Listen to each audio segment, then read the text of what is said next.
was a time when the notion of a luxurious Hyundai seemed laughable. Like, why would a value-oriented manufacturer dabble in the luxury space?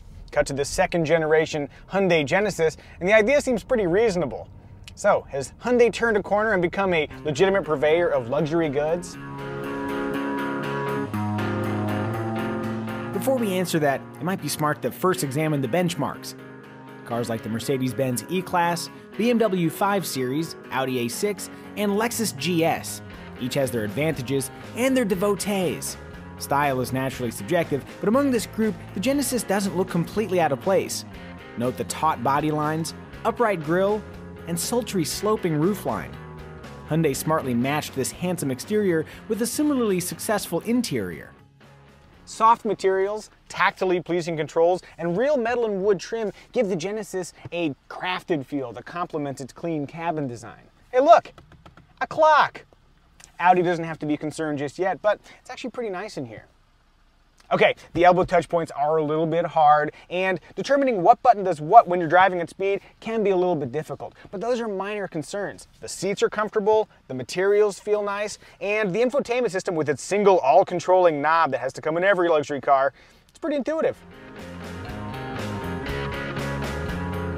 Occupant space in the Genesis is plentiful, especially where legroom is concerned. Headroom in the rear seats might seem limited, but thanks to strategic headliner sculpting, it's actually not bad, at least in the outboard positions.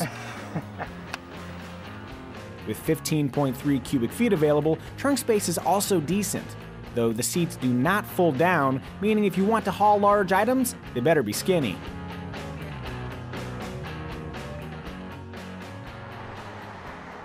The Genesis driving experience is defined by a stable, confident demeanor, whether you're blasting down the freeway or taking a freeway on-ramp at elevated speeds.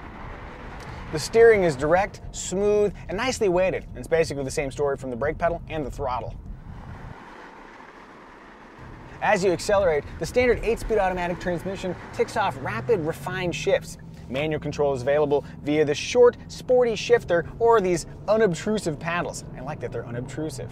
Once you get up to speed, the cabin remains serenely quiet. How quickly you reach that cruising speed is defined by your choice of engine. There's a base 3.8-liter V6 and a 5-liter V8, each featuring direct injection. As you'd expect, the V8 is the more thrilling option, but the V6 holds its own, delivering stout performance and fuel economy that approaches 30 miles per gallon on the freeway. V6s can also be equipped with all-wheel drive for $2,500, but that does come with a pretty severe fuel economy penalty. For about $39,000, the basic Hyundai Genesis sports an awfully comprehensive equipment list, including navigation with 8-inch display, leather seats, heated front seats, dual-zone automatic climate control, automatic headlights with LED accents, a backup camera, and 9 airbags.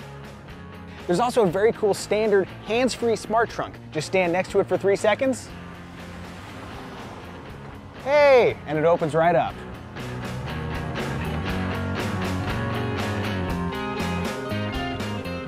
Strangely, while the car recognizes when you get close to it, see, look at that, you still have to push this button to unlock it. Put this in the bin of first world problems, but a sensor on the inside of the door handle would be easier. Among the vast list of optional features, you'll find a head-up display, 16-way driver's seat, 17-speaker Lexicon surround sound system, a 9.2-inch high-definition navigation screen, front and rear parking sensors, ventilated front seats, a power rear sunshade, manual rear side shades, and a panoramic roof with a sunshade that opens dramatically from the center.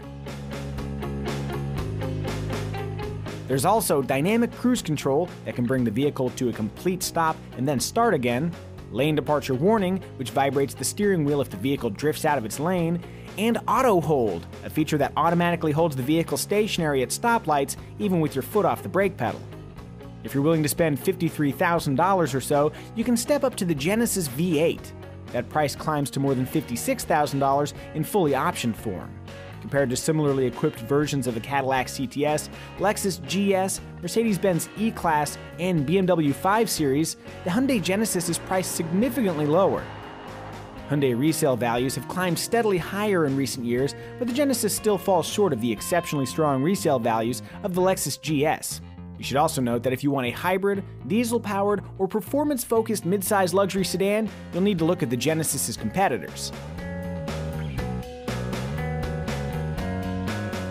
Returning to our original question, can Hyundai really be considered a legitimate luxury car maker?